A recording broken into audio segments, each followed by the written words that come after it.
নমস্কার বন্ধুরা, কেমন আছেন সবাই? আমার বাড়ির গল্প গাথাতে আপনাদের স্বাগত জানাই। আজকে আমি সকাল সকাল বেরিয়ে পড়েছি ব্যাগ হাতে বাজার করতে। আজকে বাজার করতে যেতেই হবে, সারা সপ্তাহের বাজার একদম করে নেব। বাজার করার আগে নেওয়া হচ্ছে একটু গাড়ির পেট্রোল। আগে গাড়ির পেট্রোলটা নিয়ে নেওয়া হোক, তারপরে নেব আমাদের পেট্রোলগুলো। তিমি মাছ এনেছো কিনা আমি সেটা জিজ্ঞেস করছি। ও বাবা, কাতলা আছে। কি নেবে? এই চিংড়ি তো নিজের বয়সে খাওয়ার নয়, ছেলে শ্বশুর বাড়িতে গিয়ে খেতে হয়। এখন দেরি আছে, দেরি আছে এখন। এই চিংড়ি খাওয়ার জন্য ভাবছি বিয়েটা দিয়ে দেবো। না না না, তোর এখন দেরি আছে, তোর লাইন দেরি আছে, আমার লাইন চলে এসছে, তো দেরি আছে। তাহলে তোমার মেয়ের বিয়েতেই খাবো নাও। তা এটাও খাও। আর আমরা সবসময়তে এই দাদার কাছ থেকেই না মাছগুলো নেওয়ার চেষ্টা করি বা এখান থেকেই নিই, কারণ এই দাদা পুরো ফ্রেশ মাছ দেয়। আর যদি কখনো খারাপ থাকে বা কিছু আগেই বলে দেয় যে আজকে কিন্তু মাছ নিও না, আমার কাছে ভালো মাছ নেই, তোমাদের কিন্তু পছন্দ হবে না, আজকে ভালো নেই আমার কাছে। আর দেখুন অনেকই দোকান আছে, কিন্তু তাও আমরা ওই দাদার কাছ থেকেই নিই। আর দাদার ব্যবহারটাও খুব ভালো। আর আমরা যখন বাজার করি জানেন তো, ও একদম 15 দিনেরই বাজার করে নিই, কারণ মানে প্রতিদিন আসা বা সপ্তাহে আসা সম্ভব হয় না সমস্ত কিছু কাজ গুছিয়ে। আর আপনাদের দাদাও পারে না শরীরের জন্য আসতে। বৃষ্টি মাঝে মাঝে হচ্ছে ঠিকই, কিন্তু গরম, মারাত্মক গরম। এখন বৃষ্টি হচ্ছে না, একটু রোদ উঠেছে, কিন্তু গরমে না বাজারে দাঁড়ানো যাচ্ছে না। এই সবজিওয়ালাগুলোর জন্যে দেখে খুব কষ্ট হয়, এরা বেচারা গরমে রোদে যেন অস্থির হয়ে যাচ্ছে। আমরাও তাড়াতাড়ি বাজার করে যেন বাড়ি যেতে পারলে বাঁচি বাবা। আর ওরও কষ্ট হচ্ছে, ও পারছে না।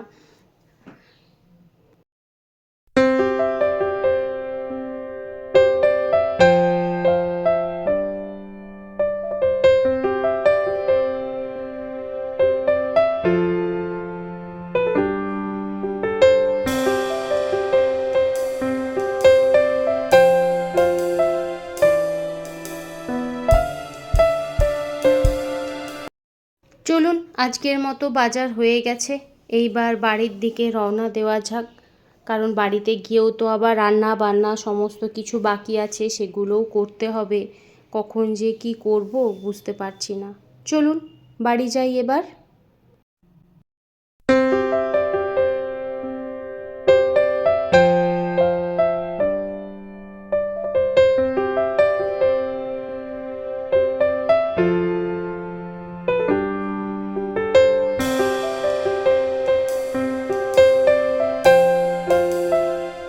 যেদিনকে ঝামেলা হয় না, ঠিক এই রকমভাবেই হয়। আজকে এমনি ঘরে প্রচুর কাজ, বাজার করা ছিল, সমস্ত কিছুই বাইরের কাজ ছিল, তার উপরে গ্যাস জ্বলছে না।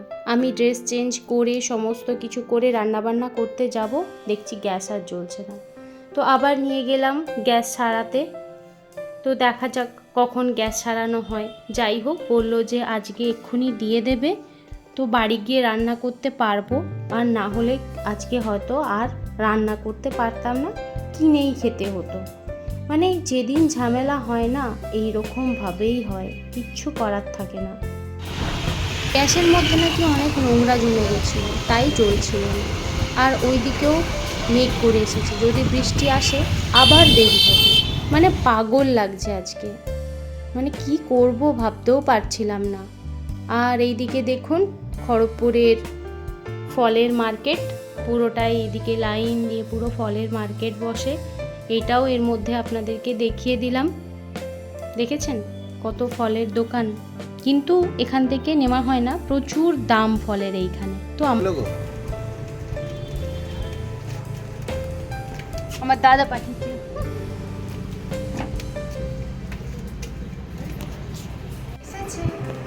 আরো দুটো বাকি আছে। বাবা, জন্মদিনের গিফট এখনই দিয়ে দিলেন? জন্মদিন এখন ঢের দেরি, জন্মদিন হতে হতে এগুলো পুরনো হয়ে যাবে। কাল সন্ধ্যা জন্মদিন হতে হতে পুরনো হয়ে যাবে, তো এগুলো তখন তো পড়া হয়ে যাবে।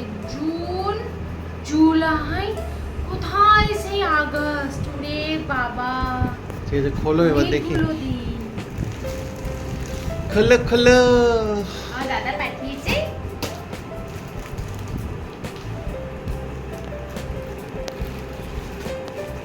তুমি এদিকটাই চলে এসো।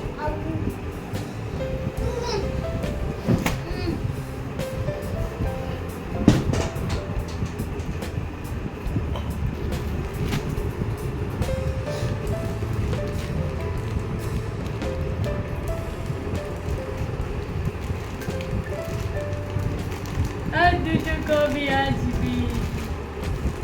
আর দুটো। ওহ বাপরে, প্যাকেট করেছে রে। বরং যখন ভালো থাকে। এখন দেখা যায়, আগে দেখা যেত।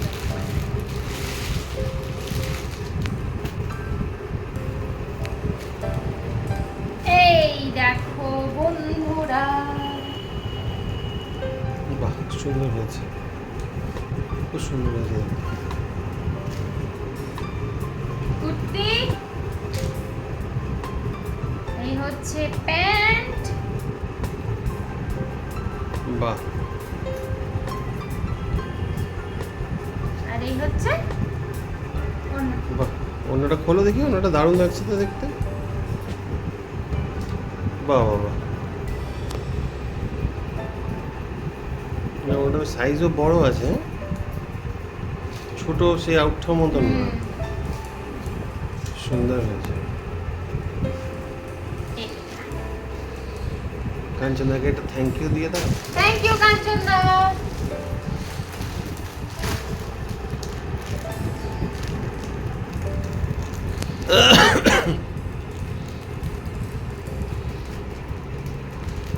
আবার ঝগড়া হলে থ্যাংক ইউ কিন্তু ফেরত নিয়ে নেবো, জামা পরে ফেরত দিয়ে দেবো ঝগড়া হয়েছে কি। ঝগড়া করলেই জামা পরে ফেরত দিয়ে দেবো। দুটোই কালো অর্ডার করেছো নাকি? তুমি তো জানো কালো দেখলে আমি স্থির থাকতে পারি না, যতই আমার কালো থাক।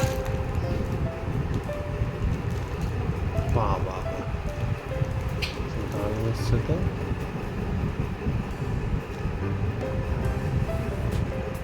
বলো বলো বলো, সুন্দর হয়েছে,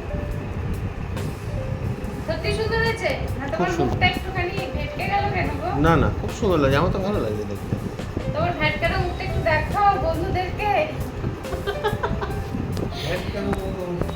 এই দেখো বন্ধুরা, আমার বরের তারা মুখটা হওয়ার- কেমন ভেটকে গেছে। তুমি ঘোমটা দিচ্ছ কেন? মুখটা দিন, বস্ত্র নিয়ে দাও। কোথায় ভ্যাট কালো, কোথায় ভালো লাগছে তো দেখতে, দুই কালো সেটাই জিজ্ঞেস করছি। আচ্ছা ধরো আমি এগুলো দেখা।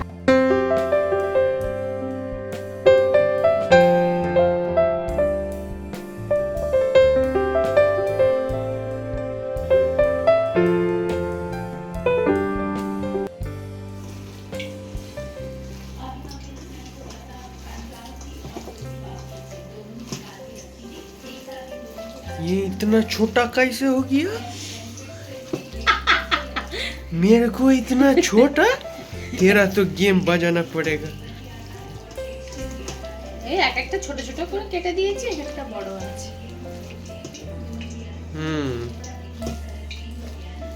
গ্যাস সারিয়ে আসার পরে চটজলদি একটাই রান্নার কথা মনে পড়লো, সেটা হলো চিলি চিকেন আর রাইস ধরনের কিছু। তো চিকেন 2-4টে পিস বাড়িতে ছিল, সেইটাতেই একটু গোঁজামিল দিয়ে মানে সোয়াবিন দিয়ে সেটাকেই বাড়িয়ে নিয়ে চিলি চিকেন বা চিলি সোয়া আর জিরা রাইস করেছিলাম। তাতান তো চিকেনের পিসগুলো দেখে একটু অবাকই হচ্ছিল যে মাম্মাম এইটুকুটুকু চিকেন কি করে হতে পারে, এত ছোট ছোট। তো ও বুঝতে পারেনি ওটা সোয়াবিন ছিল বলে চিলি চিকেনের মধ্যে দিয়ে দিয়েছিলাম। তো তো খুব আনন্দ করে খুশি হয়ে খেয়ে নিয়েছে। এইগুলো হচ্ছে কি আমার বিউটি পার্লারের ক্লায়েন্ট। আমি নিচে, কিন্তু আমার খদ্দেররা উপরে চলে গেছে। ওরে লাইটটা জ্বালা, আমি যাব। কি অবস্থা মাইরি।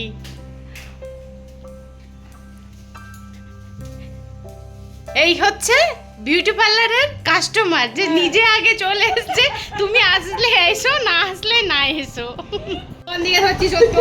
তোর ননদের দিকে ধর, নাহলেও কিন্তু তোকে মেরে ফেলবে, বুঝলি? কারণ আমি আবার চোখে দেখতে পাই না। তারপর আবার কি বলতে কি তো তুলে দেবো, তখন আবার আমাকে গাল দিবি।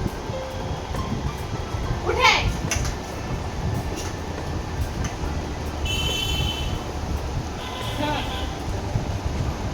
এত সুন্দর আইব্রোটা কোথা থেকে বললি রে?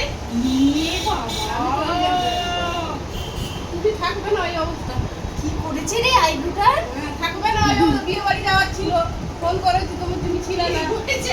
আমি তো এবার পুরো পরিষ্কার করে ছেড়ে দিচ্ছি, আমি করে দিই। কি করবো রে? আমি কি করবো বলো? এইদিকে চলে আয় তুই, ওদিক থেকে আমার পিছনটাই তুলছিস, বুঝতে পারেন? এদিকটাই চলে আয়।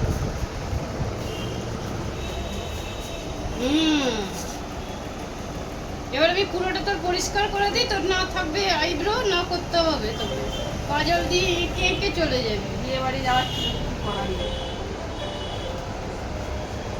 তোর ভুলটা সত্যনাশ করে দিয়েছে। আমি জানি তো, এই না থাকবে না তার কি আর হবে।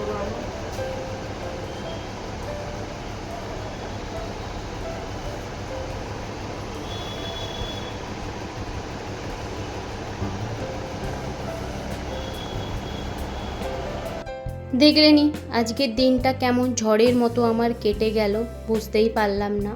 তো যাই হোক, আজকের ভিডিওটা তাহলে এখানেই শেষ করছি। যদি আমার ভিডিও ভালো লেগে থাকে আপনাদের, তো লাইক, কমেন্ট আর সাবস্ক্রাইব করবেন। আর যদি কোথাও ভুল করে থাকি আমাকে ক্ষমা করে দেবেন।